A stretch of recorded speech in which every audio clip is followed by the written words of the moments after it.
Magandang araw kapatid. Hindi pa masyado maayos ang aking boses pero papunta na tayo dyan sa kagalingan gaya mo kapatid. Kung ano man pinagdadaanan mo ngayon, maaring physical, emotional, spiritual, you're getting there by the grace of God. Amen? Ngayon ang tatalakayin natin ay ang Romans chapter 12 verses 1 through 21. Ano ba ang kailangan para mamuhay tayo ng masagana o successful? Okay? When we want to live successfully, ito ang babasahin natin, yung Romans 12, 1 to 21. Ano ba? Hindi naman ito sekreto. Okay? Kung nais nating mabuhay ng matagumpay, ito ang Romans 12, 1 to 21. So, basahin muna natin. Mga kapatid, isinulat ito ni Apostle Paul para sa mga taga-Roma. Basahin muna natin yung scripture sa konteksto niya. Dito, sinulat ito ni Pablo o ni Apostle Paul. Ipinaliwanag dito ni Pablo kung paano isabuhay ang kalooban ng Diyos. Isaisip din natin ang masaganang awa o mercy ng Diyos sa atin, sa nakaraan natin, sa ngayon, sa kasalukuyan at sa ating harapin at sa ating bukas, sa pamamagitan ng mga awa ng Diyos. Bilang isang gawa ng matalinong pagsamba sa Panginoon, or tinatawag na intelligent worship, magpasya tayo na ibigay ang ating buong sarili o pagkatao sa Kanya. Iharap ang ating mga katawan bilang isang buhay na sakripisyo. Bakit ba mahalagang basahin yung Romans 12? From doctrinal teaching, tumungo ito sa praktikal na patnubay sa pamumuhay ng Kristiyano. Nagbibigay din ito sa kalagahan ng pagbabagong buhay bilang resulta ng pananampalataya ng mga mananampalataya kay Kristo Jesus. So this scripture emphasizes the importance of transformed lives as a result of the believer's faith in Jesus Christ. So kung may Panginoon tayo, dapat dapat ang ating pamumuhay. Tara kapatid, umpisa na natin. At bago yan, manalangin muna tayo na maiksi. Panginoon sa langit, maraming salamat po sa oras na ibinigay niyo sa amin para pagbulay-bulayan muli ang inyong salita sa Roma. Maraming salamat po, Diyos Espiritu Santo, sa karunungan at sa patnubay na ibinibigay niyo sa amin. Sa pag-aaral ng iyong salita, naway maisabuhay namin ito, hindi sa aming kalakasan, kundi sa patnubay at kalakasan ng iyong Espiritu. Ito po ang aming samot dalangin sa pangalan ng aming Panginoong Jesus. Amen at amen. Okay? Basahin na natin ang Romans chapter 12 verses 1 to 12. Pamumuhay Kristiyano. Kaya nga mga kapatid, alang-alang sa masaganang habag ng Diyos sa atin, ako'y nakikiusap na ialay ninyo ang inyong sarili bilang isang handog na buhay, banal at kalugod-lugod sa Diyos. Ito ang karapat-dapat na pagsamba ninyo sa Diyos. So kapatid, dito sinasabi na ialay natin ang ating buong buhay dahil ito ang karapat-dapat na pagsamba sa Diyos. Nasusulat dito na ialay ninyo ang inyong sarili bilang handog na buhay, banal at kalugod-lugod sa Kanya. Yun daw yung karapat-dapat. Amen? Kaya nga niya binigay sa atin ang buhay na ito, hindi naman para isa pamuhay natin sa kalooban lang natin kundi masiyahan siya. Magamit niya ang katawang ito, ang isip na ito, ang buhay na ito, ang hiningang ito, para papurihan siya. Amen? Dahil lahat ng mayroon tayo kapatid ay hiram natin sa Panginoon. Isang pribilehiyo na magamit ng Panginoon ang buhay natin dito sa lupa. And in return, pagpapalain tayo ng Panginoon. Huwag kang mangamba dahil kasama mo ang Panginoon. Ang Panginoon ang bahala sa buhay mo, kapatid. Maaaring sabi mo, ano ba dito yung sinasabi mong lating blessing? Walang problema, walang pagsubok, walang sakit, walang pagdadaanan, hindi. Kahit sa mga pinagdadaanan natin sa buhay, kapatid, blessing pa rin yun. Kasi nakikita doon yung paggalaw ng Panginoon. Nakikita doon yung protection ng Panginoon. Sa takda niyang panahon at oras, mangyayari ang lahat ng kalooban niya sa buhay natin. Tinuturuan niya tayo maging patient, maging humble, maging matiisin, 'di ba? Maging magtiwala sa Kanya, maging madasalin. Tandaan mo kapatid, kapag nasa Panginoon ka, winner ka na, panalo ka na. Ano pa bang hahanapin mo? When you have Christ, when you have the Lord, you are complete in Christ Jesus. Meron kang sense of joy sa heart mo, and no one can take that away from you. 'Diba? Kahit anong pinagdadaanan mo, okay lang. Kalmante ang puso mo because God is with you. Okay? And He's going to take care of you every step of the way. Tandaan mo yan. Hindi mo kailangang kayanin ang problema mo sa sarili mo. Iiyak mo sa Panginoon ang problema mo. Okay, isumbong mo kay Lord. Gustong-gusto ng Panginoon na naglalambing tayo sa Kanya. Na tinatakbuhan natin siya. O kahit simpleng salitang, Jesus, help me. Oh God, help me. Maiksing panalangin na yon. Minsan naman kung di ka makapagsalita, okay lang yan. Ang kailangan mo minsan, makinig sa Panginoon. Hindi naman kapag nagdadasal tayo, salita lang tayo ng salita. Minsan mas marami yung pakikinig natin sa tinig ng Panginoon. That still small voice na maririnig mo. Mangyayari sa yan kapag meron kang habit ng prayer life. At nangungusap din ng Panginoon sa kanyang salita. Kaya it's about time that you read the Bible. Sa chapter 2 kapatid na susulat, huwag kayong makiayon sa takbo ng mundong ito. Mag-iba kayo sa pamamagitan ng pagbabago ng inyong pag-iisip upang maunawaan ninyo ang kalooban ng Diyos, kung ano ang mabuti, kalugod-lugod at ganap na kalooban niya. So kapatid, hindi daw tayo kailangang makiayon sa takbo ng mundong ito. Dapat nagbabago ang ating kaisipan. Ang mga iniisip natin ay mga bagay na kalooban ng Diyos. Mga mabubuting bagay. So kapag nag-iisip ka ng masama, opposite ng mabuti, hindi kalooban ng Panginoon yan, iwaksi mo in the name of Jesus. Dapat kalugod-lugod sa kalooban ng Panginoon at magiging kalugod-lugod din yan para sa buhay mo. Kasi kung anong binabanggit mo, kung anong laman ng isip mo, sinasambit mo, nangyayari sa'yo. 'Di ba? Kaya dapat isipin natin kung anong mabuti, kalugod-lugod at ganap na kalooban ng Panginoon. So kung anong kalooban ng Lord, yun lamang ang isipin mo. Kapag nag-iisip ka ng ibang bagay na taliwas dyan, hindi yan ang kaisipan ng Panginoon. Rebuke that in the name of Jesus. Cast that thought in the name of Jesus. Halika kapatid, ipanalangin natin itong ating kaisipan, isang maiksing panalangin. The Lord is leading us to pray, okay? So, Heavenly Father, maraming salamat. Naway ang aming mga kaisipan ay hindi makiayon sa mundong ito. Bigyan mo kami ng pagbabago ng aming kaisipan, Panginoon, na maunawaan namin ang iyong kalooban sa buhay namin. Maisip namin kung ano ang mga bagay na mabuti, ang mga bagay na kalugod-lugot at ganap na kalooban ninyo sa pamamagitan ng Diyos Espiritu Santo. Ito po ang samot dalangin namin. Sa pangalan ng Jesus na aming Panginoon at tagapagligtas. Amen at Amen. Okay kapatid, ang sarap no? Habang nagbabasa tayo ng scripture, ina-explain natin, ang sarap talaga magbasa ng salita ng Panginoon. Tapos may kasama pang prayer. Blessed na blessed tayo. Thank you, Holy Spirit. Okay kapatid, punta na tayo sa chapter 12, verse 3. Dahil sa kagandang loob ng Diyos sa akin, sinasabi ko sa bawat isa sa inyo, huwag ninyong pahalagahan ang inyong sarili ng higit sa nararapat. Sa halip, pakaisipin ninyong mabuti ang tunay ninyong katayuan ayon sa sukat ng pananampalatayang ipinagkaloob ng Diyos sa bawat isa sa inyo. Amen. So, i-consider daw natin ang ibang tao na mas mataas kaysa sa atin. Hindi yung masyado tayo mapagmalaki. Tayo na ang tama, tayo na ang batas, tayo na ang religious, tayo na ang madasalin, tayo na ang marunong. 'Di ba? Hindi tayo mapagsabihan. 'Di ba? Hindi tayo tumatanggap ng pagkakamali natin. Hindi tayo marunong mag-sorry.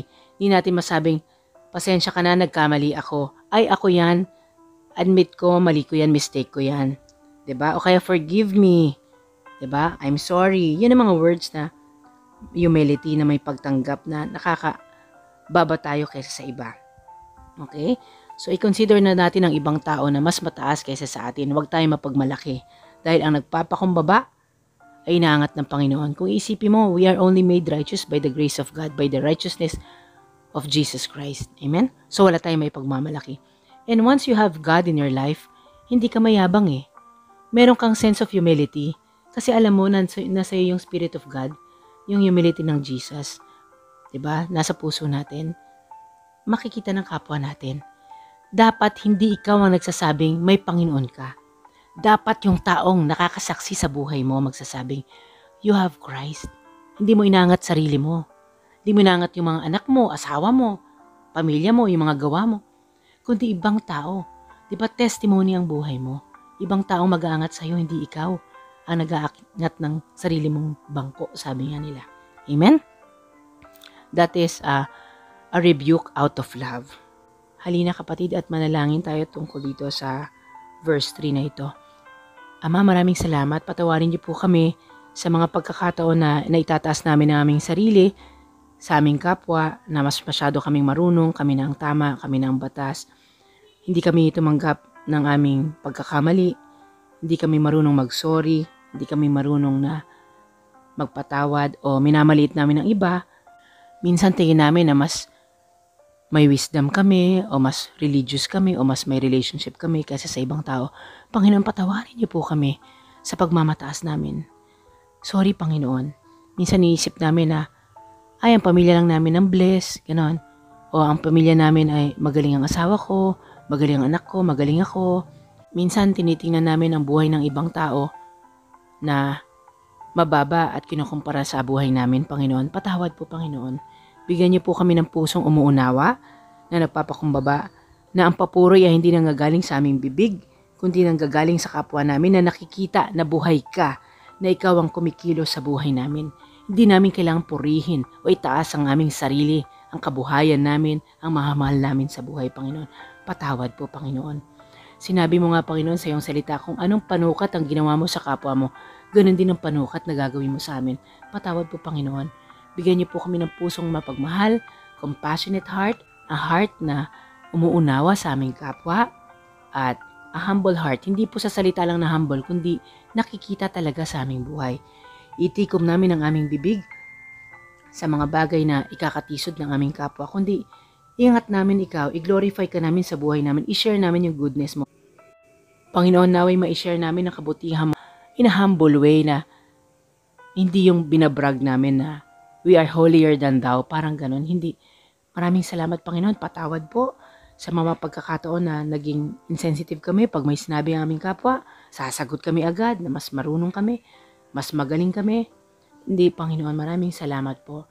And even sa mga taong nakakahalubilo namin na ganun, na minamaliit kami, sinasabihan kami, ganito ang gawin mo, ganyan gawin mo, wala sa iyong Panginoon. Ako minsan na-encounter ko po yan, Lord, yung hindi ka marunong mag-pray, wag mo na lang kami ipagdasal. Ganon. Dahil marunong naman kami magdasal, wag mo na akong sendan ng mga Bible verses. Magaling ka lang sa theology, pero ang dasal mo ay nasa kisame lang, hindi umakyat sa langit. Maraming salamat, Panginoon, na yung mga bagay na ganon ay hindi ko isinasabuhay. Ganon din sa kapwa kong nananalangin ngayon na yung mga ganong salitang nakakasakit sa atin ay ibigay natin sa Panginoon. At Panginoon ang magtataas sa atin. Lord, salamat din sa mga ganong salita na narinig namin. Ako personally, sa mga ganong salita na narinig ko, na ito po, nagkaroon ng Tagalog prayers, Panginoon. Na maraming taong nabibless sa iyong salita, na ikaw na pupuri, Panginoon. Ang salita mo ang namumutawi sa bibig namin, at ikaw lang ang naiaangat, hindi ang iyong messenger na kagaya ko, Panginoon. Maraming salamat po, Heavenly Father, sa kabutihan ninyo. Panginoon, maaari po bang gawin yung itikam ang aming bibig sa mga bagay na hindi nakalulugod sa inyo? Lalo na po kapag dumarating kami sa punto na inaangat namin ang aming mga sarili kaysa sa aming mga kapwa, kundi magkaroon kami ng taengang nakikinig at umuunawa at iangat ang aming kapwa, hindi ang aming sarili, Panginoon. By the power of the Holy Spirit, we pray that in Jesus' name. Amen. Hallelujah. Salamat, Panginoon, sa kapatawaran na ibinibigay po ninyo sa amin.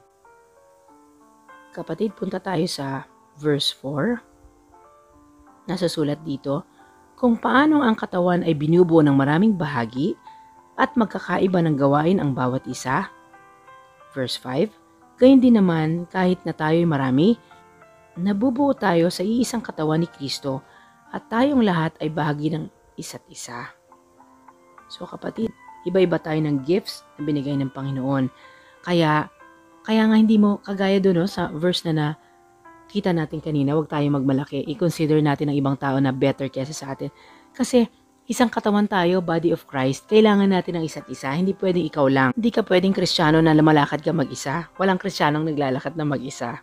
Narrow is the gate that leads to heaven. Iisa yung walk ninyo. Iba-iba lang. May nauuna, may nahuhuli, may nasa gitna. Pero walang Kristiyano mag-isa. Kailangan mong kapwa mo. Kasi as a body of Christ, kailangan natin ng isa't isa. Dahil iba-iba tayo ng gifts eh. Kaya dapat i-consider natin yung ibang taong mas nakakaangat sa atin. Kasi iba-iba tayo ng gifts. Kailangan natin ng isa't isa. Walang Kristiyanong nag-walk mag-isa lang. We need each other. Kasi body of Christ tayo.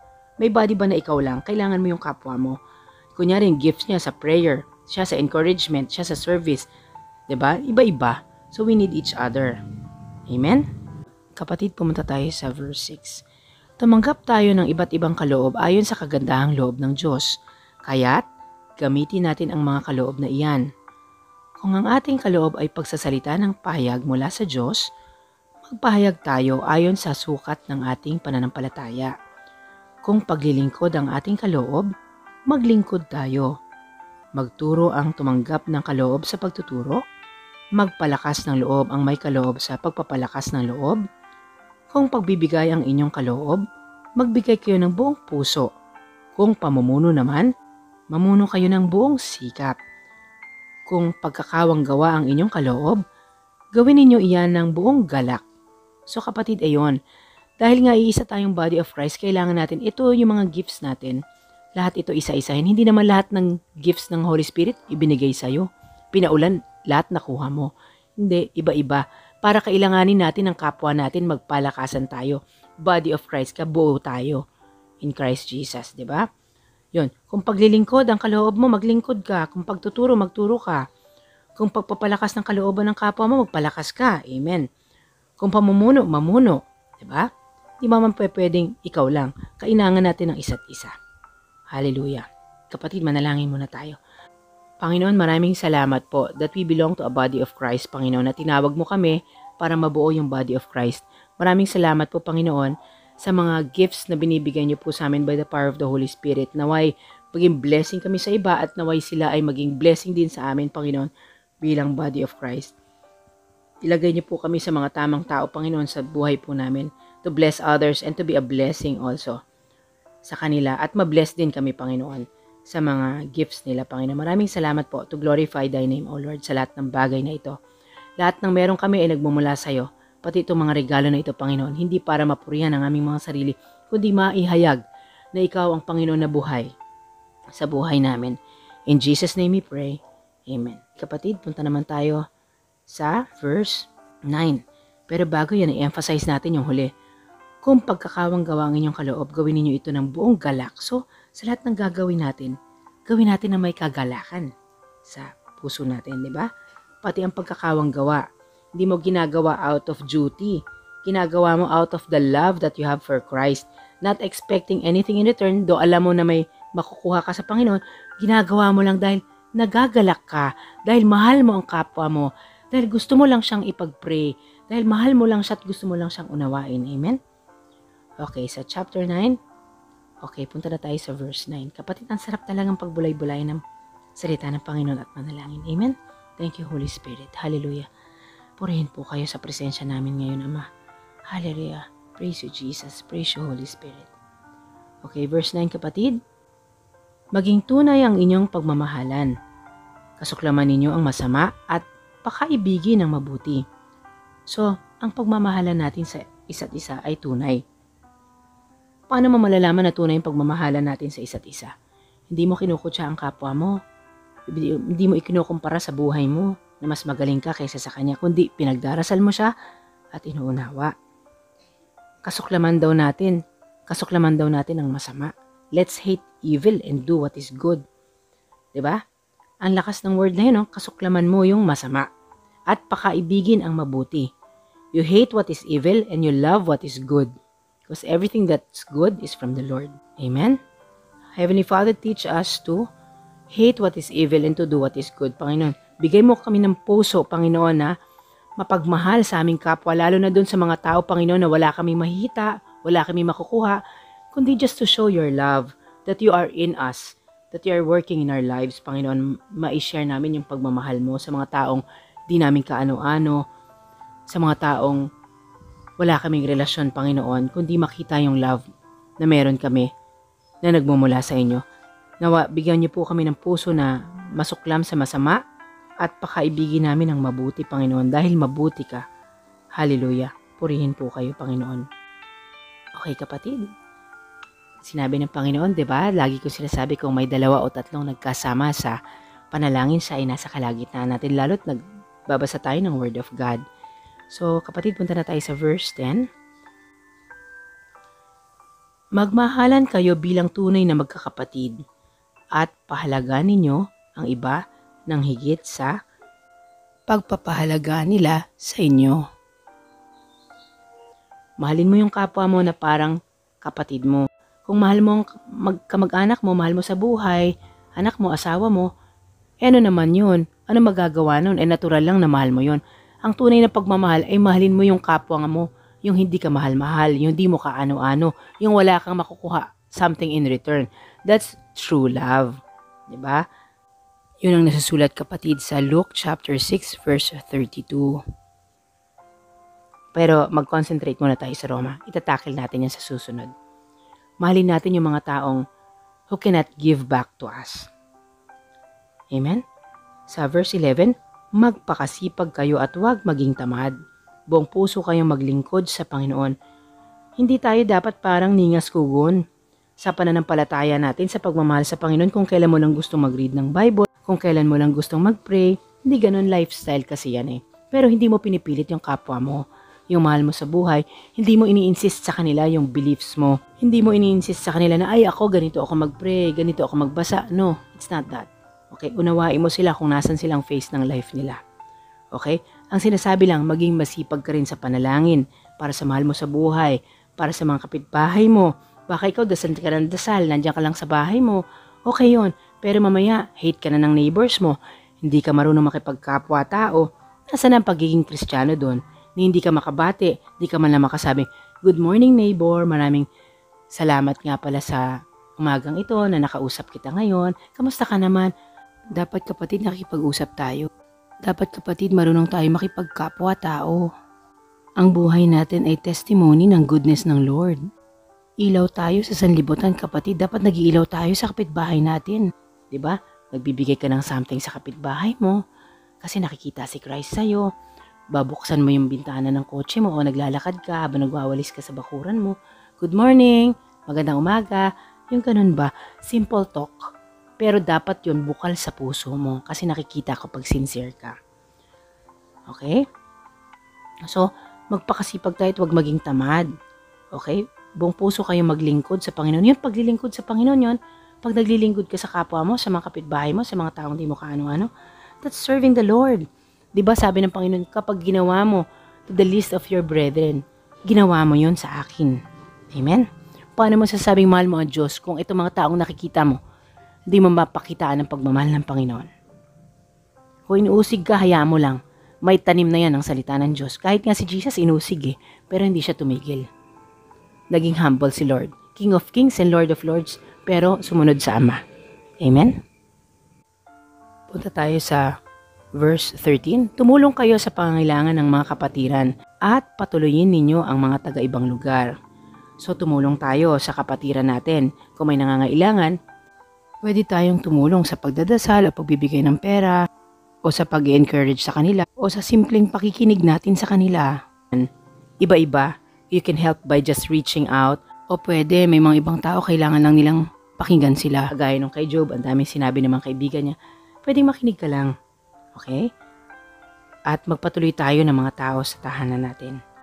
Ito, I have to work on this one kasi hindi ako mahilig sa bisita. Pero kailangan natin ibukas ang tahanan natin dahil ang tahanan natin ay tahanan ng Panginoon. Okay? Sa verse 14, mga kapatid, idalangin ninyo ang mga umuusig sa inyo. Idalangin ninyo sila at huwag sumpain. Okay? Yun sinasabi dito. Idalangin daw natin yung mga umuusig sa atin, yung pinagpipray natin pero ayaw tanggapin yung prayer natin.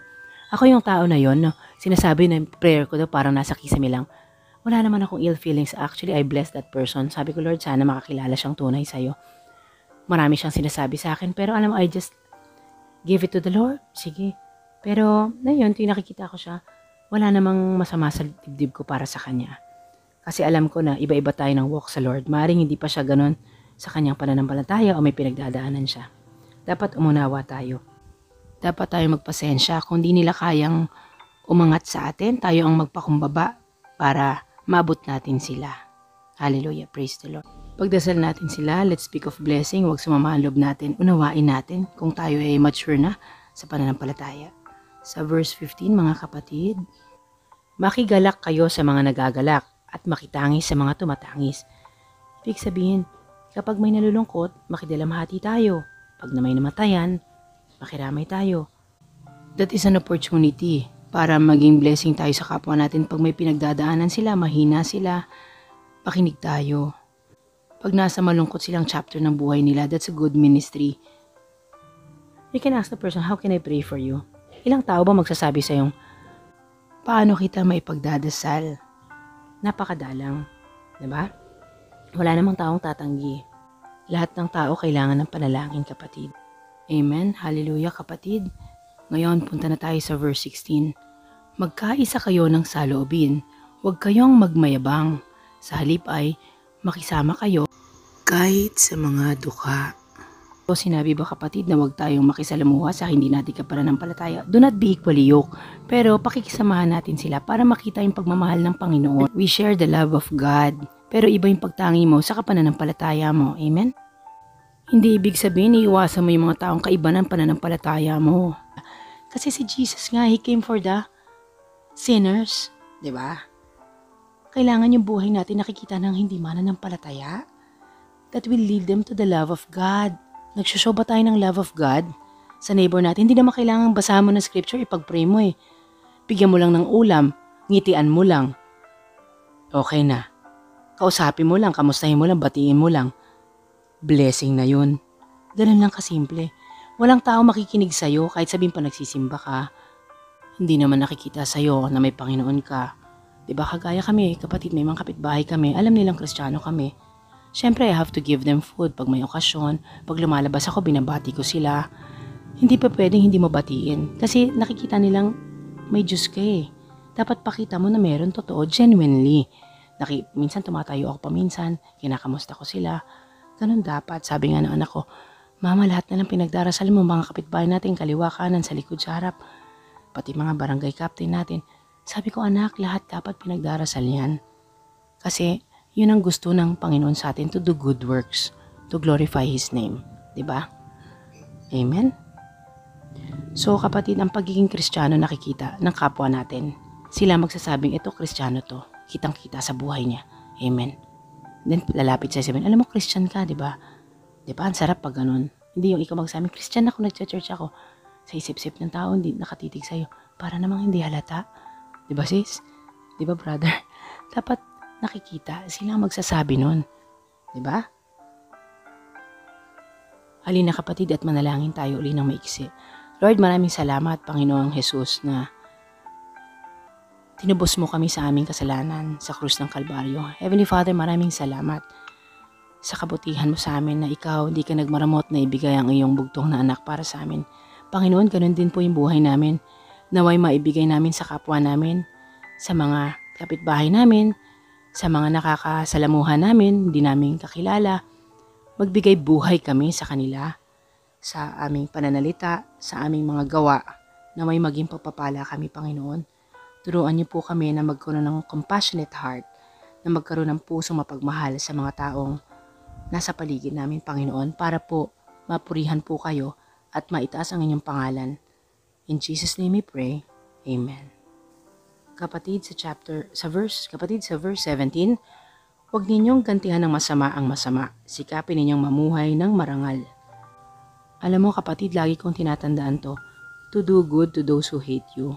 Huwag mong gantihan ng masama yung masama. Porke masama sa'yo, nakarinig ka ng hindi magandang salita, masama na ang loob mo. Ang taong masama ng loob, masyado mataas ang tingin niya sa sarili niya. Hindi makabitiw ka lang ng salitang hindi maganda. Iba na ang pakiramdam. Bakit? Masyado mong itinataas ang sarili mo. Baka naman may katotohanan yung sinabi ng kapwa mo. Kung mali naman ang sinabi niya sa'yo at pinagbintangan ka, manong ipagdasal mo na lang siya. Dapat malawak ang pangunawa natin. At kung wala pa tayo sa ganung punto sa buhay natin, pagdasal natin sa Panginoon na maging malawak ang ating kaisipan at pangunawa. Sikapin daw nating mamuhay ng marangal. Amen? At hanggat maaari, makisama kayo ng mapayapa sa lahat ng tao. Yun ang sinasabi. Sa kapitbahay mo, sa ibang tao, mapayapa, hindi sinabing sa tahanan mo lang. Ministry begins at home sa loob ng tahanan, pero dapat makikita rin sa labas. Hindi pwedeng pamilya lang to. Walang pumunta sa langit na pamilya mo lang. Hindi ganon, hindi selfish si God. Selfless nga siya, binigay niya nga anak niya sa atin nga na hindi niya kaano-ano. We are destined for death, for hell. But God, the Father, gave His Son, Jesus, for us. Imaginein mo, So, pamilya lang ba si God the Father, tsaka ang Holy Spirit at si Jesus? Hindi. In-extend sa ating mga sinner, si Jesus, para maging adopted sons and daughters tayo. Dapat tayo, ganun din tayo sa kapwa natin. May puso tayong mapagmahal. Sa mga katrabaho natin. Amen? Hallelujah. Nasusulat sa verse 19, mga minamahal, huwag kayong maghihiganti. Ipaabayan ninyo iyon sa Diyos sapagkat nasusulat, akin ang paghihiganti. Ako ang gaganti, sabi ng Panginoon. Tandaan natin yan kapatid, kung nakaka-experience tayo ng hindi maganda sa buhay natin, let's give it to the Lord. Hallelujah. Alam ng Lord ang lahat ng bagay. At naisip ko rin, maaring sa isang banda, ako nakasakit din ng kapwa ko. Ako ay nakabigay din ng kapighatian. Pinagdarasal ko lang, Lord, kung sino man yung taong yun na hindi ko alam, hipoy mong puso niya, napatawarin ako. Ipanalangin natin sa Panginoon na ipakita niya sa atin yung mga taong nasaktan natin para makahingi tayo ng tawad, ng dispensa. Amen? Minsan ang prayer ko rin, yung Lord, i-reveal mo yung taong yon that I can say sorry. Tandaan natin kapatid, kung tayo nasasaktan, sumasama ang loob, paminsan okay na, normal. Just leave it to the Lord. Lord, masama pakiramdam ko sa sinabi niya, I leave it to you. Touch my heart. Kasi minsan tayo nakakasakit din ng kapwa natin, napapasama din natin ang loob ng kapwa natin. So, it works both ways. Kaya, dapat manulong din tayong umunawa. Isipin mo, kung nasaktan ako, baka ako nakakasakit din ako. Dapat ganun. Dapat tayo na nagko-correct sa sarili natin. Yan ang work ng Holy Spirit eh. Ang Holy Spirit na ang magsasabi sa atin, ang magko-convict sa atin. Hindi tama yung ginawa mo. Maring sinasabi sa'yo ng Holy Spirit, ikaw, kung kausap mo yung taong yan, okay, nagte-testify ka ng life mo, pero iba. Minsan itinataas natin sarili natin, tapos binababa natin yung tao, ini-invalidate natin yung experience niya. Hindi dapat ganun kapatid. Minsan may lalapit sa atin, ay naku naman, problema ako sa mga anak ko. Ilan ba anak mo? 2. Ikaw naman, 2 lang, ako nga 6. Paminsan naman, ikaw nga isa lang anak mo, ako nga 3. Parang, hayaan natin, kay isa anak niya, 2, ikaw 10. Huwag mo i-invalidate yung sinabi niya, inahirapan nga siya. Unawain mo siya, huwag kang magbida. Magbibida ka na naman ng sarili mo. Hindi ganon, 'di ba? Minsan makinig tayo sa kapwa natin. Let us show empathy. Ilagay natin yung sitwasyon natin dun sa kapwa natin nang maunawaan natin ang pinagdaraanan nila. Kapag nagkwento siya ng buhay niya, minsan iko-correct mo o iangat mo yung sitwasyon mo, yung buhay mo, mas magaling yung buhay mo. Hindi tama yon. Naway sa pakikinig natin sa kapwa natin, sa anong ginagawa natin, talagang napupurihan ng totoo ang Panginoon. So kapatid, huwag tayo maghiganti dahil para maging successful tayo, pag naghiganti tayo, nakuha na natin yung paghiganti natin. Ngayon kapatid, para maging successful ka, ang sikreto, huwag ka mag-take revenge. Hayaan mo ang Panginoon na magtatanggol sa'yo. Tested ko na yan kapatid. Kung meron sa buhay mo, minamaliit ka, minamolestya ka, nagsasalita ng di maganda, tuwing kausap mo, tinataas niya sarili niya, dinadown ka, mas magaling siya kaysa sa'yo, hayaan mo siya. Leave it to the Lord habang kinakausap mo siya, pagdasal mo siya sa spirito mo. Iaangat ka ng Panginoon. Tandaan mo yan, ginawa ng Panginoon sa buhay ko at patuloy niyang ginagawa, gagawin niya rin sa buhay mo. Diba? Hindi ibig sabihin na hindi tayo mag-stand kung tayo naapi na. Bibigyan ka ng tamang venue ng Lord para magsalita. Pero hindi naman hindi ka marunong magpautang ng salita. Kada na lang may maririnig ka, sasama loob mo o gagantihan mo. I-reveal sa'yo ng Holy Spirit. When to speak and when to be quiet.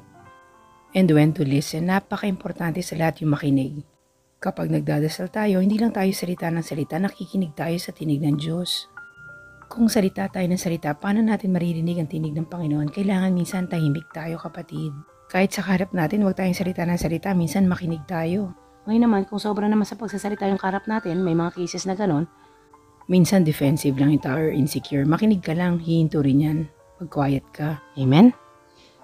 Kaya para maging successful, don't take revenge. Si Lord ang magtatanggol sa'yo. Amen. Heavenly Father, maraming salamat that you will take care of us. That revenge is yours. Thank you. Give us a heart that's forgiving, a heart that's open to love.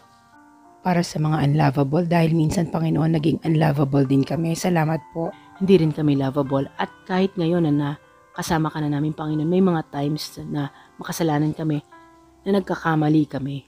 Panginoon, salamat na kailangan ka namin araw-araw sa buhay namin para baguhin mo kami araw-araw na maging kawangis ng Panginoong Hesukristo. Salamat Holy Spirit sa paggagabay sa amin, sa pagkokorek sa amin. Hallelujah. Turuan niyo po kaming mamuhay nang naaayon sa kalooban ninyo, Ama. In Jesus' name we pray. Amen and amen. Ngayon kapatid, tumungo na tayo sa verse 20. Subalit kung nagugutom ang inyong kaaway, pakainin mo. Kung nauuhaw, painumin mo. Sa gayon ay magbubundon ka ng mga baga sa kanyang ulo. Ano bang ibig sabihin nito? Hindi naman to literal. Pero pwede ling literal na pakainin mo. Ibig sabihin lang, kapag may ginawa sa iyo hindi maganda, pakitaan mo mabuti. Kung may nagugutom nga daw ang kaaway mo, pakainin mo. Do good to those who hate you, to your enemies, di ba? Pag-pray mo sila. Kasi pag pinapipray mo yung tao, even the people na ayaw mo, napapalitan yung heart mo, yung pain, nagkakaroon ng pagmamahal para dun sa tao. Painumin mo daw yun, nauuhaw. Diba? I-bless mo sila. Kasi ganun ang ginawa ni Jesus eh. Diba? Sa mga makasalanan, pumunta siya sa mundong to para sa atin, to have everlasting life, para magkaroon tayong kaligtasan. Amen? Sa verse 21, this is the last verse. Huwag kayong magpadaig sa masama, kundi daigin ninyo ng mabuti ang masama. Amen. Anong sabi? Madadaig ba daw tayo ng masama? Hindi, huwag daw tayo magpadaig. Ibig sabihin, kaya natin. Sabi nga, di ba? Resist the devil and he will flee from you. Huwag tayong magpadaig sa masama. Daigin natin ng mabuti ang masama. Ano makakadaig sa masama? Mabuti. Kahit anong sungit ng kapitbahay mo, ng ka-office mate mo, bubuti rin yan. Sanay na yan sa pinapakitaan ng pangit. Kaya pag mabuti, bago yun para sa kanila. Bago para sa kanila na pakitaan ng mabuti, kaya matatouch sila, magbabago yan kapatid. Halika kapatid at manalangin tayo. Panginoon, maraming salamat po. Turuan niyo po kaming magmahal ng kagaya ng pagmamahal ng kaloob ninyo. Magbigay po ng pagkain sa mga nagugutom na mga kaaway namin. Magpainom sa mga nauuhaw. At huwag magpadaig sa masama, kundi daigin namin ang mabuti ang masama. Ama, maraming salamat. Patawanin niyo po kami sa mga pagkukulang namin, sa mga bagay na nasabi namin na hindi kaloob ninyo, sa mga iniisip namin na hindi nanggagaling sa inyo. Baguhin niyo po kami araw-araw na maging kawangis ng Panginoong Hesukristo. Araw-araw po, Panginoon, kasihan niyo po kami ng banal na spirito na laging nangungusap sa amin para itama kami na mamuhay kami sa kalooban ninyo. Para po maging successful kami sa buhay na ito, Panginoon. Maraming salamat po. Ito pong Romans chapter 12 verse 1 to 21, isinasabuhay po namin, Panginoon, by standing on your word right now. Makapangyari po itong salita ninyo sa buhay namin. We ask all these things in Jesus' name we pray. Amen. Kapatid, again, pagsensya mo na yung boses ko, pero ang sarap, no? Ang sarap magmuni-muni sa Word of God. Naway, sa next na pagbabasa natin ay maayos na ang boses ko at ikaw din ay maayos na kapatid. Salamat sa kabutihan ng Panginoon sa buhay mo. You are blessed to be a blessing and God bless you, your life, your family, and the people around you. Naway maging asin tayo at ilaw sa mga tao na kapaligid natin. In Jesus' name we pray. Amen. So kapatid, para maging successful, i-recap lang natin sa haba ng ating pinag-usapan at tayo'y nalibang sa salita ng Panginoon. Una, ialay natin ang buhay natin sa Panginoon. Amen? Huwag tayong makiayon sa mundong ito at sundin natin ang kalooban ng Panginoon. Okay? At dahil din sa kagandahang loob ng Panginoon, dapat palagan natin ang kapwa natin ng higit kaysa sa sarili natin. Hallelujah. Ano pang take home natin sa salita ng Panginoon? Ang katawan natin ay we are a body of Christ. So lahat tayo may iba-ibang gifts. So let's welcome other people. Walang Kristiyanong mag-isa lang sa pananampalataya niya. Amen? Isa pa kapatid, ano sinasabi? Maging tunay ang ating pagmamahalan. Kasuklaman natin ang masama at pakaibigin natin ang mabuti. Magmahalan tayo bilang tunay na magkakapatid. Kung mahal natin si Jesus, pakita natin sa kapwa natin. Okay? Magpakasipag tayo daw sa ating pananampalataya. Magalak tayo dahil sa ating pag-asa. Magtiyaga tayo sa ating kapighatian at palaging manalangin. Amen? Tumulong tayo sa mga nangangailangan. Idalangin natin ang mga umuusig sa atin. Makidalamhati tayo sa nagdadalamhati at makigalak sa nagagalak. Huwag tayong magyayabang. Sa halip ay makisama tayo kahit sa mga dukha. Huwag tayong gumante ng masama, kundi mamuhay tayo ng marangal at makisama ng mapayapa sa lahat ng tao. Hindi ibig sabihin nun, kapatid, makipagplastikan ka, kundi kahit naman hindi mo kasundo tao, maaaring maging mapayapa ang pagsasama ninyo. Ang paghiganti ay nasa kamay ng Panginoon. Hallelujah. Okay? Painumin natin ang nauuhaw, kahit ang ating kaaway, pakainin natin. Okay, huwag tayong papatol. At huwag tayong magpapanaig sa masasama. Dahil kailangan daigin natin ng mabuti ang masama. Ayan ang sikreto para maging successful tayo sa buhay natin. Hallelujah. God bless you, God bless you, God bless you, kapatid. Hallelujah. Praise you, Father, Son, and Spirit.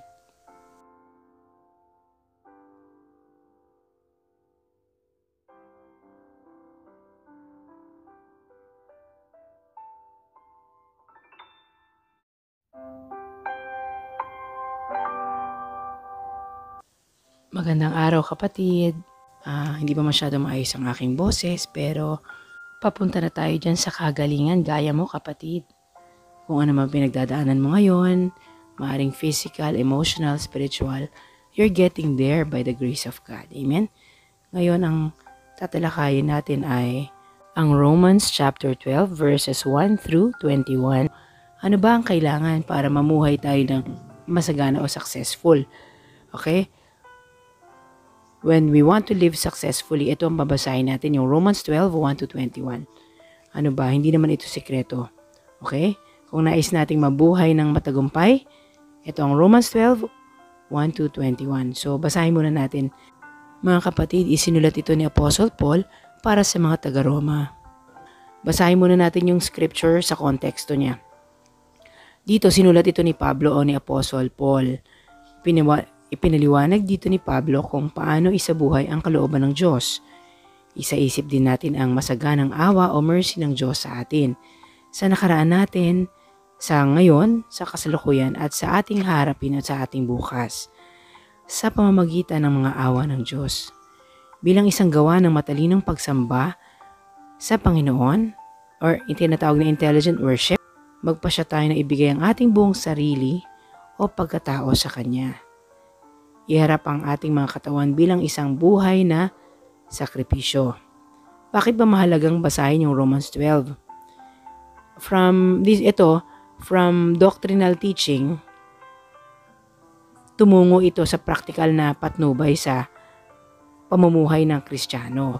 Nagbibigay din ito sa kalagahan ng pagbabagong buhay bilang resulta ng pananampalataya ng mga mananampalataya kay Kristo Jesus.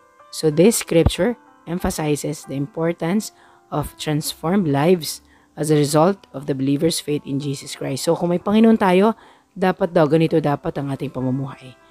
Tara kapatid, umpisa na natin. At bago yan, manalangin muna tayo na maiksi. Panginoon sa langit, maraming salamat po sa oras na ibinigay niyo sa amin para pagbulay-bulayan muli ang inyong salita sa Roma. Maraming salamat po, Diyos Espiritu Santo, sa karunungan at sa patnubay na ibinibigay niyo sa amin. Sa pag-aaral ng iyong salita, naway maisabuhay namin ito, hindi sa aming kalakasan, kundi sa patnubay at kalakasan ng iyong Espiritu. Ito po ang aming samot dalangin sa pangalan ng aming Panginoong Jesus. Amen at amen. Okay? Basahin na natin ang Romans chapter 12 verses 1 to 12. Pamumuhay Kristiyano. Kaya nga mga kapatid, alang-alang sa masaganang habag ng Diyos sa atin, ako'y nakikiusap na ialay ninyo ang inyong sarili bilang isang handog na buhay, banal at kalugod-lugod sa Diyos. Ito ang karapat-dapat na pagsamba ninyo sa Diyos. So kapatid, dito sinasabi na ialay natin ang ating buong buhay dahil ito ang karapat-dapat na pagsamba sa Diyos. Nasusulat dito na ialay ninyo ang inyong sarili bilang handog na buhay, banal at kalugod-lugod sa Kanya. Yun daw yung karapat-dapat. Amen? Kaya nga niya binigay sa atin ang buhay na ito, hindi naman para isa pamuhay natin sa kalooban lang natin kundi masiyahan siya. Magamit niya ang katawang ito, ang isip na ito, ang buhay na ito, ang hiningang ito, para papurihan siya. Amen? Dahil lahat ng mayroon tayo kapatid ay hiram natin sa Panginoon. Isang pribilehiyo na magamit ng Panginoon ang buhay natin dito sa lupa. And in return, pagpapalain tayo ng Panginoon. Huwag kang mangamba dahil kasama mo ang Panginoon. Ang Panginoon ang bahala sa buhay mo, kapatid. Maaaring sabi mo, ano ba dito yung sinasabi mong lating blessing? Walang problema, walang pagsubok, walang sakit, walang pagdadaanan, hindi. Kahit sa mga pinagdadaanan natin sa buhay, kapatid, blessing pa rin yun. Kasi nakikita doon yung paggalaw ng Panginoon. Nakikita doon yung protection ng Panginoon. Sa takda niyang panahon at oras, mangyayari ang lahat ng kalooban niya sa buhay natin. Tinuturuan niya tayo maging patient, maging humble, maging matiisin, 'di ba? Maging magtiwala sa Kanya, maging madasalin. Tandaan mo, kapatid, kapag nasa Panginoon ka, winner ka na, panalo ka na. Ano pa bang hahanapin mo? When you have Christ, when you have the Lord, you are complete in Christ Jesus. Meron kang sense of joy sa heart mo, and no one can take that away from you. 'Di ba? Kahit anong pinagdadaanan mo, okay lang. Kalmante ang puso mo because God is with you. Okay? And He's going to take care of you every step of the way. Tandaan mo yan. Hindi mo kailangan kayanin ang problema mo sa sarili mo. Iiyak mo sa Panginoon ang problema mo. Okay, isumbong mo kay Lord. Gustong-gusto ng Panginoon na naglalambing tayo sa Kanya. Na tinatakbuhan natin siya. O kahit simpleng salitang, Jesus, help me. Oh God, help me. Maiksing panalangin na yon. Minsan naman kung di ka makapagsalita, okay lang yan. Ang kailangan mo minsan, makinig sa Panginoon. Hindi naman kapag nagdadasal tayo, salita lang tayo ng salita. Minsan mas marami yung pakikinig natin sa tinig ng Panginoon. That still small voice na maririnig mo, mangyayari sa yan kapag meron kang habit ng prayer life. At nangungusap din ng Panginoon sa kanyang salita. Kaya it's about time that you read the Bible. Sa chapter 2, kapatid, nasusulat, huwag kayong makiayon sa takbo ng mundong ito. Mag-iba kayo sa pamamagitan ng pagbabago ng inyong pag-iisip upang maunawaan ninyo ang kalooban ng Diyos, kung ano ang mabuti, kalugod-lugod at ganap na kalooban niya. So kapatid, hindi daw tayo kailangang makiayon sa takbo ng mundong ito. Dapat nagbabago ang ating kaisipan. Ang mga iniisip natin ay mga bagay na kalooban ng Diyos, mga mabubuting bagay. So kapag nag-iisip ka ng masama, opposite ng mabuti, hindi kalooban ng Panginoon yan, iwaksi mo in the name of Jesus. Dapat kalugod-lugod sa kalooban ng Panginoon at magiging kalugod-lugod din yan para sa buhay mo. Kasi kung anong binabanggit mo, kung anong laman ng isip mo, sinasambit mo, nangyayari sa'yo. 'Di ba? Kaya dapat o isipin natin kung anong mabuti, kalugod-lugod at ganap na kalooban ng Panginoon. So kung anong kalooban ng Lord, yun lamang ang isipin mo. Kapag nag-iisip ka ng ibang bagay na taliwas dyan, hindi yan ang kaisipan ng Panginoon. Rebuke that in the name of Jesus. Cast that thought in the name of Jesus. Halika kapatid, ipanalangin natin itong ating kaisipan, isang maiksing panalangin. The Lord is leading us to pray, okay? So Heavenly Father, maraming salamat. Naway ang aming mga kaisipan ay hindi makiayon sa mundong ito. Bigyan mo kami ng pagbabago ng aming kaisipan, Panginoon, na maunawaan namin ang iyong kalooban sa buhay namin. Maisip namin kung ano ang mga bagay na mabuti, ang mga bagay na kalugod-lugot at ganap na kalooban ninyo sa pamamagitan ng Diyos Espiritu Santo. Ito po ang samot dalangin namin. Sa pangalan ng Jesus na aming Panginoon at tagapagligtas. Amen at Amen. Okay kapatid, ang sarap no, habang nagbabasa tayo ng scripture, ina-explain natin, ang sarap talaga magbasa ng salita ng Panginoon. Tapos may kasama pang prayer. Blessed na blessed tayo. Thank you, Holy Spirit. Okay kapatid, punta na tayo sa chapter 12, verse 3. Dahil sa kagandang loob ng Diyos sa akin, sinasabi ko sa bawat isa sa inyo, huwag ninyong pahalagahan ang inyong sarili ng higit sa nararapat. Sa halip, pakaisipin ninyong mabuti ang tunay ninyong katayuan ayon sa sukat ng pananampalatayang ipinagkaloob ng Diyos sa bawat isa sa inyo. Amen. So, i-consider daw natin ang ibang tao na mas mataas kaysa sa atin. Hindi yung masyado tayo mapagmalaki. Tayo na ang tama, tayo na ang batas, tayo na ang religious, tayo na ang madasalin, tayo na ang marunong. Diba? Hindi tayo mapagsabihan. Diba? Hindi tayo tumatanggap ng pagkakamali natin. Hindi tayo marunong mag-sorry. Hindi natin masabing, pasensya ka na, nagkamali ako. Ay, ako yan. Admit ko, mali ko yan, mistake ko yan. 'Di ba? O kaya forgive me. 'Di ba? I'm sorry. Yan ang mga words na humility, na may pagtanggap na nakakababa tayo kaysa sa iba. Okay? So, i-consider na natin ang ibang tao na mas mataas kaysa sa atin. Huwag tayong mapagmalaki.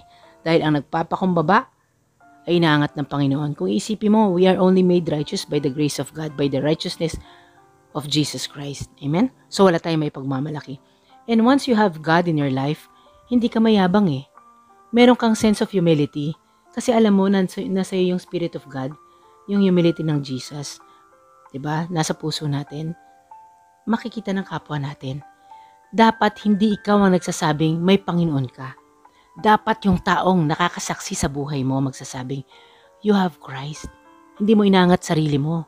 Hindi mo inangat yung mga anak mo, asawa mo, pamilya mo, yung mga gawa mo. Kundi ibang tao. Di ba testimony ang buhay mo? Ibang taong mag-aangat sa'yo, hindi ikaw ang nag-aangat ng sarili mong bangko, sabi nga nila. Amen? That is a rebuke out of love. Halina kapatid at manalangin tayo tungkol dito sa verse 3 na ito. Ama, maraming salamat. Patawarin niyo po kami sa mga pagkakataon na naitataas namin ang aming sarili sa aming kapwa, na mas masyado kaming marunong, kami na ang tama, kami na ang batas. Hindi kami tumanggap ng aming pagkakamali. Hindi kami marunong mag-sorry. Hindi kami marunong na magpatawad o minamaliit namin ang iba. Minsan tingin namin na mas may wisdom kami o mas religious kami o mas may relationship kami kaysa sa ibang tao. Panginoon, patawarin niyo po kami sa pagmamataas namin. Sorry, Panginoon. Minsan niisip namin na ay, ang pamilya lang namin ang bless, gano'n. O ang pamilya namin ay magaling ang asawa ko, magaling ang anak ko, magaling ako. Minsan tinitingnan namin ang buhay ng ibang tao na mababa at kinukumpara sa buhay namin, Panginoon. Patawad po, Panginoon. Bigyan niyo po kami ng pusong umuunawa na nagpapakumbaba, na ang papuri ay hindi nanggagaling sa aming bibig, kundi nanggagaling sa kapwa namin na nakikita na buhay ka, na ikaw ang kumikilos sa buhay namin. Hindi namin kailangang purihin o itaas ang aming sarili, ang kabuhayan namin, ang mahamahal namin sa buhay, Panginoon. Patawad po, Panginoon. Sinabi mo nga, Panginoon, sa iyong salita, kung anong panukat ang ginawa mo sa kapwa mo, ganun din ang panukat na gagawin mo sa amin. Patawad po, Panginoon. Bigyan niyo po kami ng pusong mapagmahal, compassionate heart, a heart na umuunawa sa aming kapwa, at a humble heart. Hindi po sa salita lang na humble, kundi nakikita talaga sa aming buhay. Itikom namin ang aming bibig sa mga bagay na ikakatisod ng aming kapwa, kundi iangat namin ikaw, i-glorify ka namin sa buhay namin, i-share namin yung goodness mo. Panginoon, naway ma-share namin ang kabutihan mo in a humble way, na hindi yung binabrag namin na we are holier than thou, parang ganun. Hindi.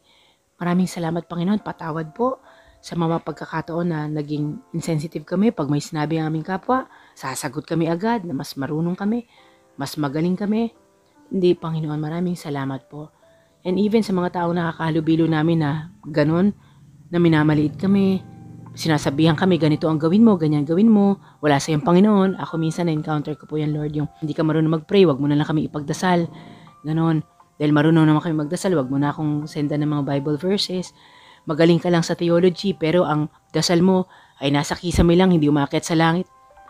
Maraming salamat, Panginoon, na yung mga bagay na ganon ay hindi ko isinasabuhay. Ganon din sa kapwa kong nananalangin ngayon na yung mga ganong salitang nakakasakit sa atin ay ibigay natin sa Panginoon, at Panginoon ang magtataas sa atin. Lord, salamat din sa mga ganong salita na narinig namin. Ako personally, sa mga ganong salita na narinig ko, na ito po, nagkaroon ng Tagalog prayers, Panginoon. Na maraming taong nabibless sa iyong salita, na ikaw ang napupuri, Panginoon. Ang salita mo ang namumutawi sa bibig namin, at ikaw lang ang naiaangat, hindi ang iyong messenger na kagaya ko, Panginoon. Maraming salamat po, Heavenly Father, sa kabutihan ninyo. Panginoon, maaari po bang gawin yung itikom ang aming bibig sa mga bagay na hindi nakalulugod sa inyo? Lalo na po kapag dumarating kami sa punto na inaangat namin ang aming mga sarili kaysa sa aming mga kapwa, kundi magkaroon kami ng taengang nakikinig at umuunawa at iangat ang aming kapwa, hindi ang aming sarili, Panginoon. By the power of the Holy Spirit, we pray that in Jesus' name. Amen. Hallelujah.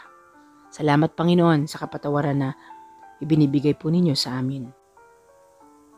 Kapatid, punta tayo sa verse 4. Nasa sulat dito, kung paano ang katawan ay binubuo ng maraming bahagi at magkakaiba ng gawain ang bawat isa.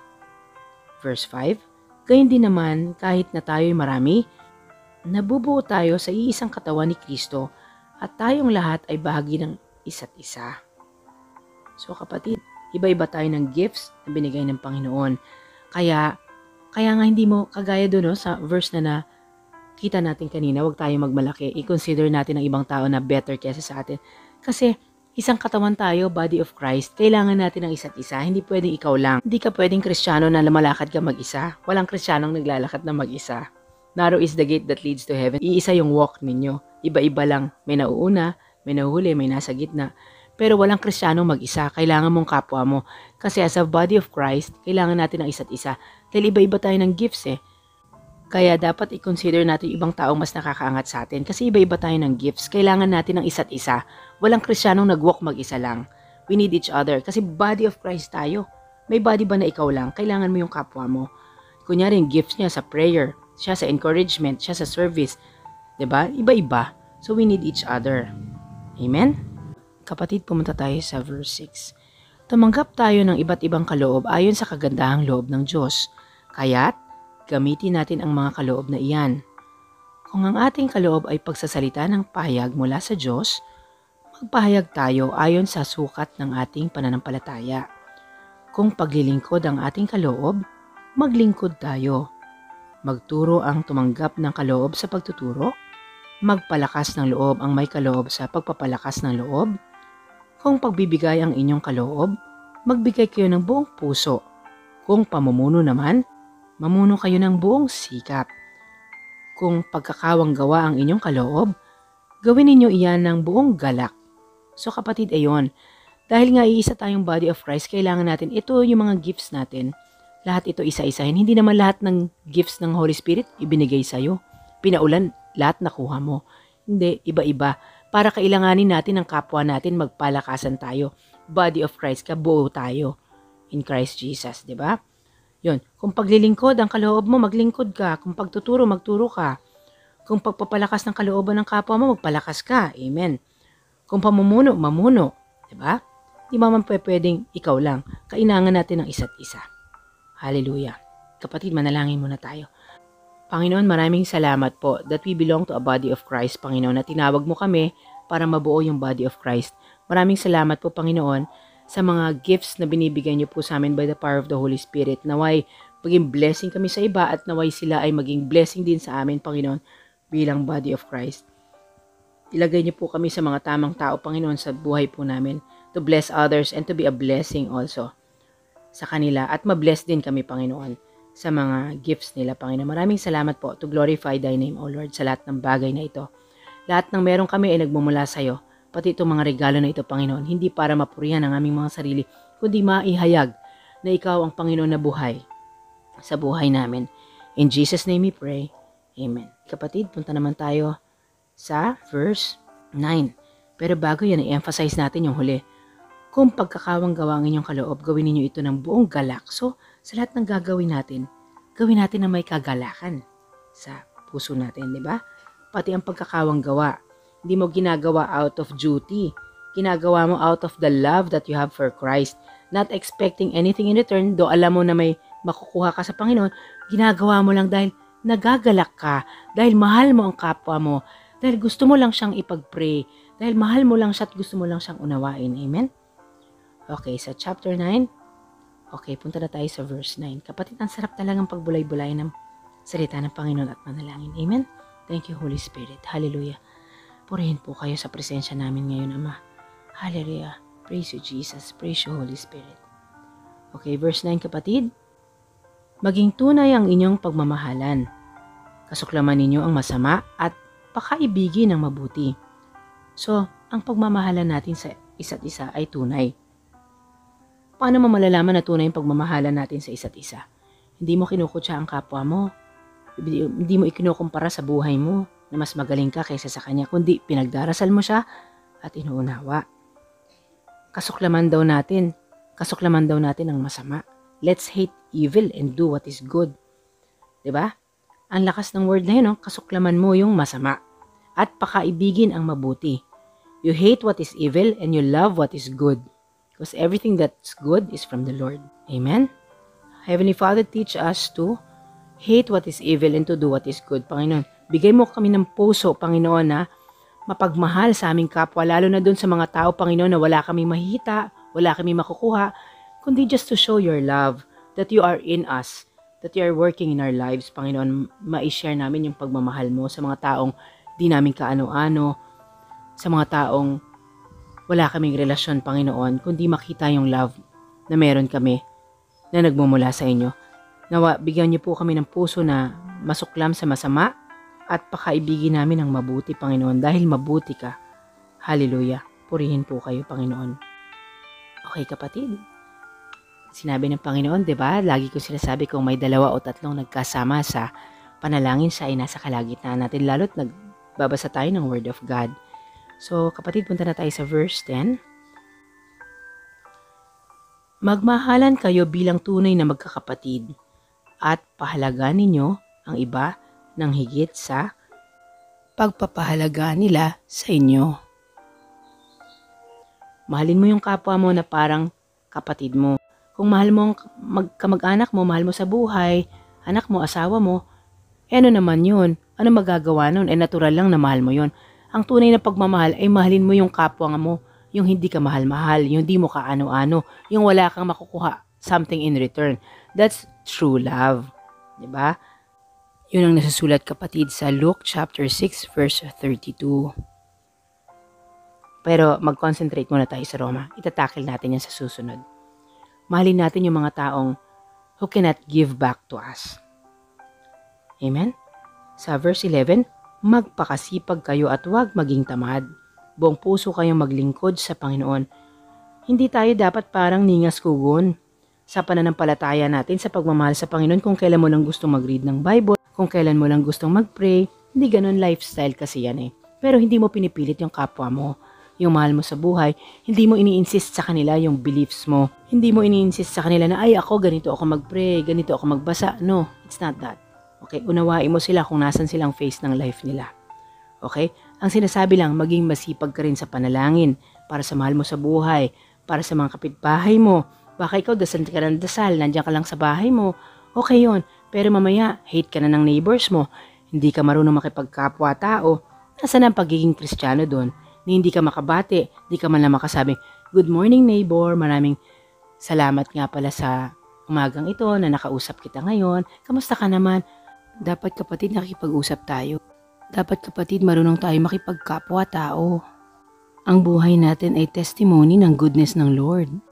Ilaw tayo sa sanlibutan, kapatid. Dapat nag-iilaw tayo sa kapitbahay natin. Diba? Nagbibigay ka ng something sa kapitbahay mo kasi nakikita si Christ sa'yo. Babuksan mo yung bintana ng kotse mo o naglalakad ka habang nagwawalis ka sa bakuran mo. Good morning, magandang umaga. Yung ganun ba? Simple talk. Pero dapat yun bukal sa puso mo kasi nakikita kapag sincere ka. Okay? So, magpakasipag tayo at huwag maging tamad. Okay? Buong puso kayo maglingkod sa Panginoon. Yun, paglilingkod sa Panginoon yun. Pag naglilingkod ka sa kapwa mo, sa mga kapitbahay mo, sa mga taong di mo kaano-ano, that's serving the Lord. Diba sabi ng Panginoon, kapag ginawa mo to the least of your brethren, ginawa mo yon sa akin. Amen? Paano mo sasabing mahal mo ang Diyos kung itong mga taong nakikita mo, hindi mo mapakitaan ng pagmamahal ng Panginoon? Kung inuusig ka, hayaan mo lang. May tanim na yan ang salita ng Diyos. Kahit nga si Jesus inusig pero hindi siya tumigil. Naging humble si Lord. King of Kings and Lord of Lords, pero sumunod sa Ama. Amen? Punta tayo sa Verse 13, tumulong kayo sa pangangailangan ng mga kapatiran at patuloyin ninyo ang mga taga-ibang lugar. So tumulong tayo sa kapatiran natin. Kung may nangangailangan, pwede tayong tumulong sa pagdadasal o pagbibigay ng pera o sa pag-encourage sa kanila o sa simpleng pakikinig natin sa kanila. Iba-iba, you can help by just reaching out o pwede may mga ibang tao kailangan lang nilang pakinggan sila. Gaya nung kay Job, ang daming sinabi ng mga kaibigan niya, pwedeng makinig ka lang. Okay? At magpatuloy tayo ng mga tao sa tahanan natin. Ito, I have to work on this one kasi hindi ako mahilig sa bisita. Pero kailangan natin ibukas ang tahanan natin dahil ang tahanan natin ay tahanan ng Panginoon. Okay? Sa verse 14, mga kapatid, idalangin ninyo ang mga umuusig sa inyo. Idalangin ninyo sila at huwag sumpain. Okay, yun sinasabi dito. Dalangin daw natin yung mga umusig sa atin, yung pinagpe-pray natin pero ayaw tanggapin yung prayer natin. Ako yung tao na yon, no? Sinasabi na yung prayer ko daw parang nasa kisame lang. Wala naman akong ill feelings. Actually, I bless that person. Sabi ko, Lord, sana makakilala siyang tunay sa'yo. Marami siyang sinasabi sa akin, pero alam mo, I just give it to the Lord. Sige. Pero, na yun, tuwing nakikita ko siya, wala namang masama sa dibdib ko para sa kanya.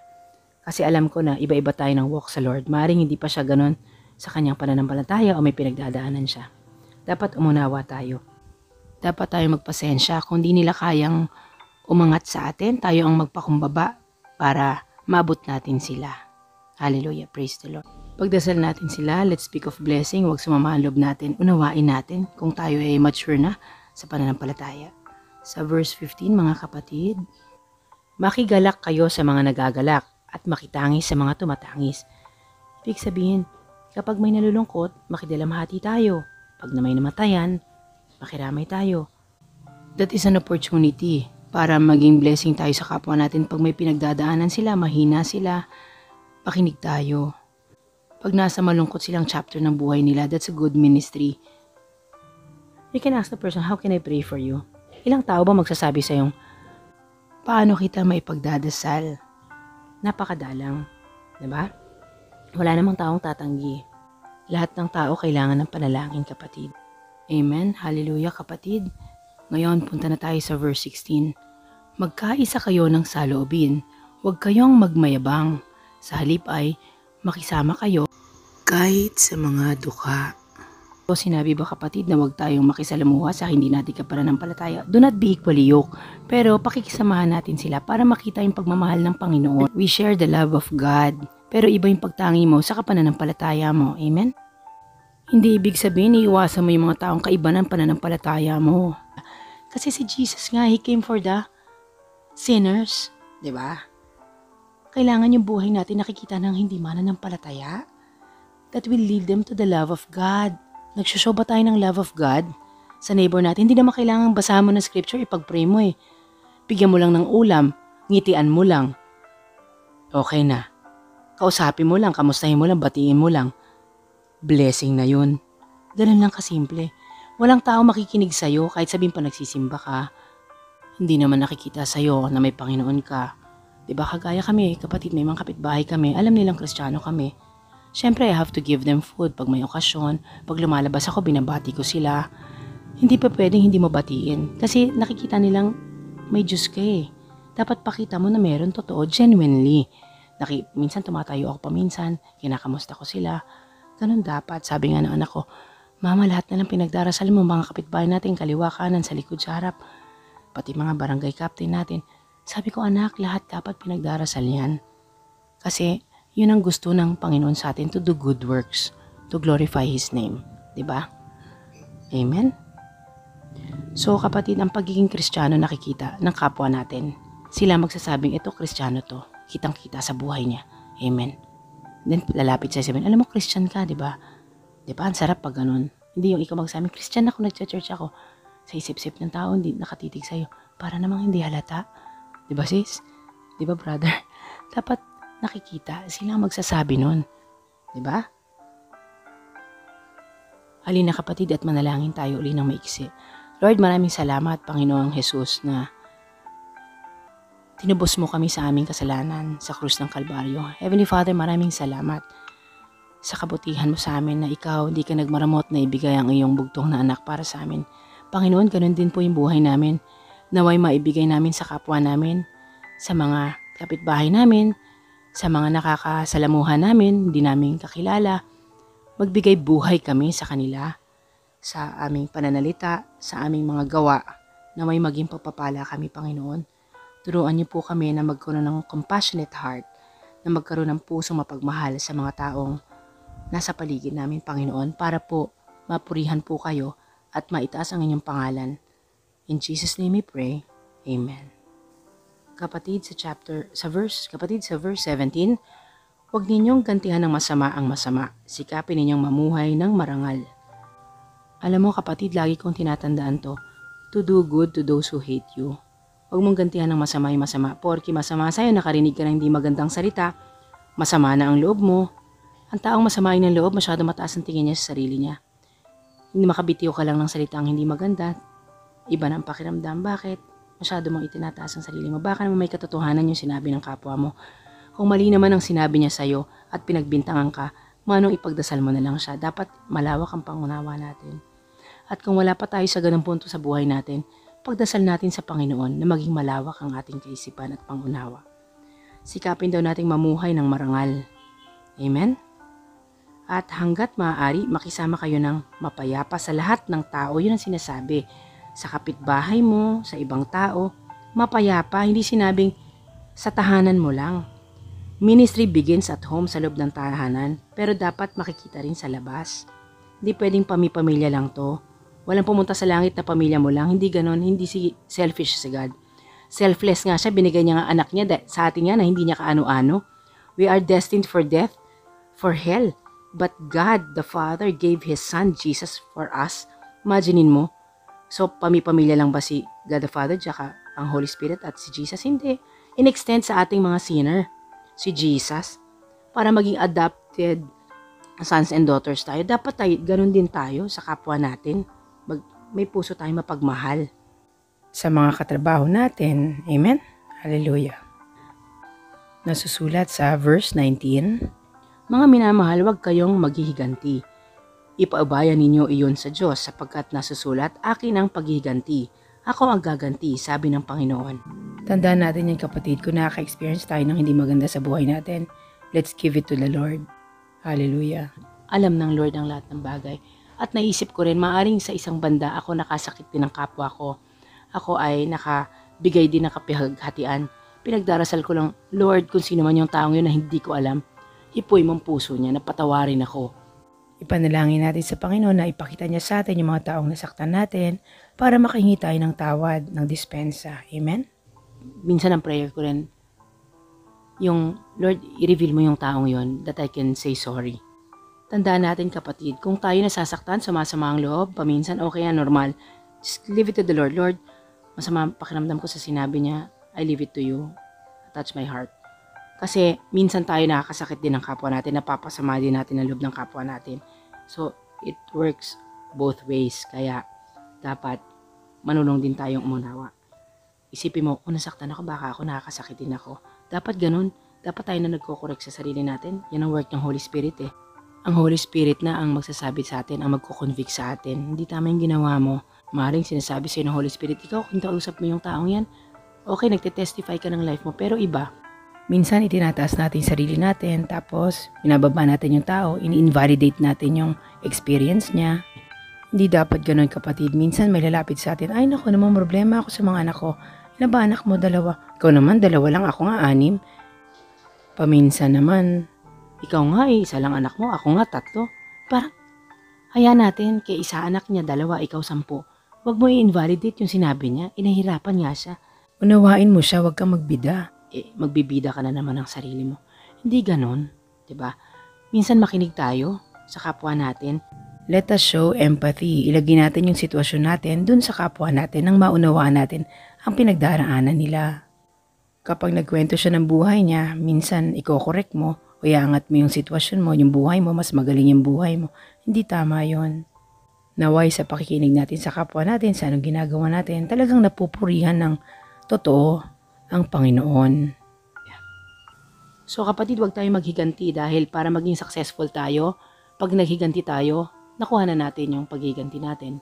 Ngayon kapatid, para maging successful ka, ang sikreto, huwag ka mag-take revenge. Hayaan mo ang Panginoon na magtatanggol sa'yo. Tested ko na yan kapatid. Kung meron sa buhay mo, minamaliit ka, minamolestya ka, nagsasalita ng di maganda, tuwing kausap mo, tinataas na sarili niya, dinadown ka, mas magaling siya kaysa sa'yo, hayaan mo siya. Leave it to the Lord habang kinakausap mo siya, pagdasal mo siya sa spirito mo. Iaangat ka ng Panginoon. Tandaan mo yan. Ginawa ng Panginoon sa buhay ko at patuloy niyang ginagawa. Gagawin niya rin sa buhay mo. Diba? Hindi ibig sabihin na hindi tayo mag-stand kung tayo naapi na. Bibigyan ka ng tamang venue ng Lord para magsalita. Pero hindi naman hindi ka marunong magpautang ng salita. Kada na lang may maririnig ka, sasama loob mo o gagantihan mo. I-reveal sa'yo ng Holy Spirit. When to speak and when to be quiet. And when to listen. Napaka-importante sa lahat yung makinig. Kapag nagdadasal tayo, hindi lang tayo salita ng salita, nakikinig tayo sa tinig ng Diyos.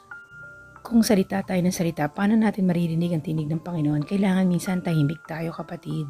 Kahit sa harap natin, huwag tayong salita ng salita, minsan makinig tayo. Ngayon naman, kung sobra naman sa pagsasalita yung karap natin, may mga cases na ganon, minsan defensive lang yung tao or insecure. Makinig ka lang, hihinto rin yan. Mag-quiet ka. Amen? Kaya para maging successful, don't take revenge. Si Lord ang magtatanggol sa'yo. Amen. Heavenly Father, maraming salamat that you will take care of us. That revenge is yours. Thank you. Give us a heart that's forgiving, a heart that's open to love. Para sa mga unlovable, dahil minsan, Panginoon, naging unlovable din kami. Salamat po. Hindi rin kami lovable. At kahit ngayon na kasama ka na namin, Panginoon, may mga times na makasalanan kami, na nagkakamali kami. Panginoon, salamat na kailangan ka namin araw-araw sa buhay namin para baguhin mo kami araw-araw na maging kawangis ng Panginoong Hesukristo. Salamat, Holy Spirit, sa paggagabay sa amin, sa pagkukorek sa amin. Hallelujah. Turuan niyo po kaming mamuhay nang naaayon sa kalooban ninyo, Ama. In Jesus' name we pray. Amen and amen. Ngayon, kapatid, tumungo na tayo sa verse 20. Subalit, kung nagugutom ang inyong kaaway, pakainin mo. Kung nauuhaw, painumin mo. Sa gayon ay magbubundon ka ng mga baga sa kanyang ulo. Ano bang ibig sabihin nito? Hindi naman to literal. Pero pwede ling literal na pakainin mo. Ibig sabihin lang, kapag may ginawa sa iyong hindi maganda, pakitaan mo mabuti. Kung may nagugutom nga daw ang kaaway mo, pakainin mo. Do good to those who hate you, to your enemies, di ba? Pag-pray mo sila. Kasi pag pinapipray mo yung tao, even the people na ayaw mo, napapalitan yung heart mo, yung pain, nagkakaroon ng pagmamahal para dun sa tao. Painumin mo daw yun na uuhaw. Diba? I-bless mo sila. Kasi ganun ang ginawa ni Jesus eh. Diba? Sa mga makasalanan, pumunta siya sa mundong to para sa atin, to have everlasting life, para magkaroon tayong kaligtasan. Amen? Sa verse 21, this is the last verse. Huwag kayong magpadaig sa masama, kundi daigin ninyo ng mabuti ang masama. Amen. Anong sabi? Madadaig ba daw tayo ng masama? Hindi, huwag daw tayo magpadaig. Ibig sabihin, kaya natin. Sabi nga, di ba? Resist the devil and he will flee from you. Huwag tayong magpadaig sa masama. Daigin natin ng mabuti ang masama. Ano makakadaig sa masama? Mabuti. Kahit anong sungit ng kapitbahay mo, ng ka-office mate mo, bubuti rin yan. Sanay na yan sa pinapakitaan ng pangit. Kaya pag mabuti, bago yun para sa kanila. Bago para sa kanila na pakitaan ng mabuti, kaya matatouch sila, magbabago yan, kapatid. Halika, kapatid, at manalangin tayo. Panginoon, maraming salamat po. Turuan niyo po kaming magmahal ng kagaya ng pagmamahal ng kaloob ninyo. Magbigay po ng pagkain sa mga nagugutom na mga kaaway namin. Magpainom sa mga nauuhaw. At huwag magpadaig sa masama, kundi daigin namin ang mabuti ang masama. Ama, maraming salamat. Patawanin niyo po kami sa mga pagkukulang namin, sa mga bagay na nasabi namin na hindi kaloob ninyo, sa mga iniisip namin na hindi nanggagaling sa inyo. Baguhin niyo po kami araw-araw na maging kawangis ng Panginoong Hesukristo. Araw-araw po, Panginoon, kasihan niyo po kami ng banal na spirito na laging nangungusap sa amin para itama kami, na mamuhay kami sa kalooban ninyo, para po maging successful kami sa buhay na ito, Panginoon. Maraming salamat po. Ito pong Romans chapter 12 verse 1 to 21, isinasabuhay po namin, Panginoon, by standing on your word right now. Makapangyari po itong salita ninyo sa buhay namin. We ask all these things in Jesus' name we pray. Amen. Kapatid, again, pagsensya mo na yung boses ko, pero ang sarap, no? Ang sarap magmuni-muni sa Word of God. Naway, sa next na pagbabasa natin ay maayos na ang boses ko, at ikaw din ay maayos na kapatid. Salamat sa kabutihan ng Panginoon sa buhay mo. You are blessed to be a blessing, and God bless you, your life, your family, and the people around you. Naway maging asin tayo at ilaw sa mga taong nakapaligid natin.